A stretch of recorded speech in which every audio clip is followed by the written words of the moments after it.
Hello. അപ്പം നമ്മുടെ നിലമ്പൂർ യാത്രയുടെ 3ാമത്തെ ദിവസത്തിലേക്ക് എല്ലാവർക്കും സ്വാഗതം.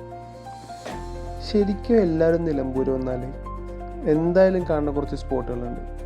ഉദാഹരണത്തിന് അടിയമ്പറ വാട്ടർഫോൾസ്, ടീക്ക് മ്യൂസിയം, നെടുങ്കായ റെയിൻ ഫോറസ്റ്റ്, അങ്ങനെ പലതും.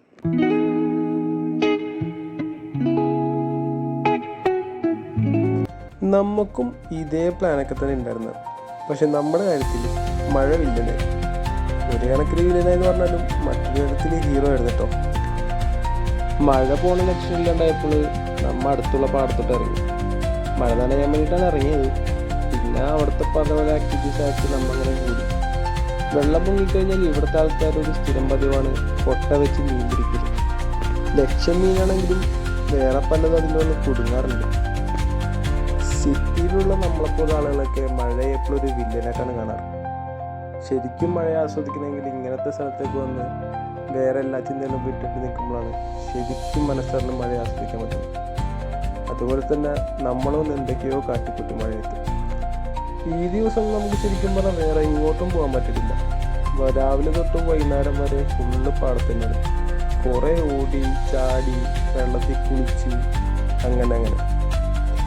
നമ്മുടെയൊക്കെ നാട്ടിൽ ചെറിയൊരു ചെളിവെള്ളം തെറിക്കുമ്പോഴേക്കും തന്നെ ഭയങ്കര ബുദ്ധിമുട്ടായിരിക്കും നമ്മൾ. പക്ഷേ ഇവിടെ എത്രയോ നേരം ചെളിവെള്ളത്തിൽ കിടന്ന് കുളിച്ചിട്ട് പോലും ഒരു ബുദ്ധിമുട്ടുണ്ടായിട്ടില്ല.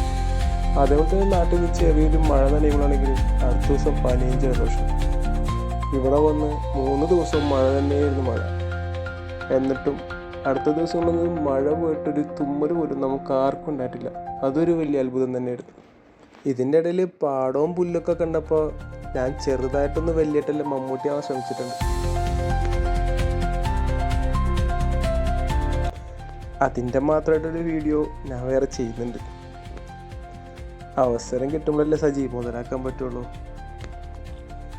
നമ്മുടെ ഈ കാട്ടിക്കൂട്ടിനെ കണ്ടിട്ട് താത്ത കട്ടായം പറഞ്ഞു, ഈ കുളത്തിൽ ഒറ്റെണ്ണത്തിനെ വീട്ടിൽ കയറ്റില്ല. എന്നാൽ പിന്നെ കുളിച്ചിട്ടേ കാര്യമുള്ളെന്ന് പറഞ്ഞ് നമ്മളെല്ലാവരും തോട്ടിലോട്ട് പോയി.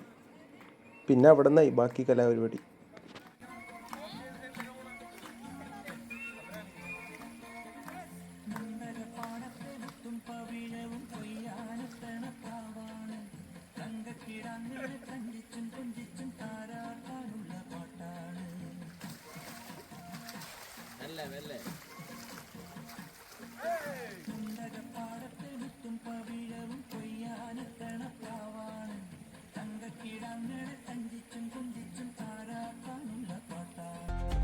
അങ്ങനെ അവിടെ നിന്ന് കുളിയൊക്കെ കഴിഞ്ഞ് നമ്മൾ തിരിച്ച് വീട്ടിലോട്ട് പോയി. അങ്ങനെ നമ്മുടെ 3 ദിവസവും അടിപൊളിയായിട്ട് തീർത്ത് പിറ്റേ ദിവസത്തെ ട്രെയിന് നമ്മൾ നാട്ടിലോട്ട് തിരിച്ച്.